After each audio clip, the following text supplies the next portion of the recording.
बटेर खाना ये जायज़ है या नहीं है? बटेर परिंदा ये हलाल परिंदा है, बल्कि ख़ुद हदीस पाक में भी है कि हज़रत सफ़ीना रज़ी अल्लाह अन्हु बयान करते हैं कि मैंने रसूलुल्लाह सल्लल्लाहु अलैहि वसल्लम के साथ ये खाया था, यानी इन्होंने भी ये खाया था और आका सल्लल्लाहु अलैहि वसल्लम ने भी उसे तनावुल फरमाया था।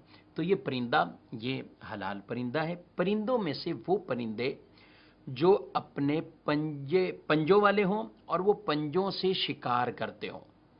बाद आपने देखे होंगे परिंदों के पंजे वो होते हैं लेकिन शिकार नहीं करते। जैसे तोता है, तो तोता इन उनके पंजे हैं, नाखून मुड़े होते हैं, लेकिन वो तोता इनसे शिकार नहीं करता, बल्कि वो अपना खाने पीने का जो भी है तो वो बगैर शिकार वाला ही उसका सिलसिला होता है।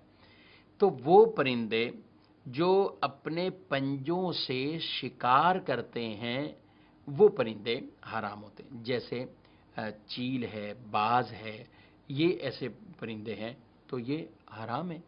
और वो परिंदे जो पंजों वाले नहीं हैं, यानी जो पंजों से शिकार नहीं करते, तो वो बहरहाल जायज़ हैं। ये एक उसूल बयान किया जो रिवायात के अंदर इसको बयान किया गया है।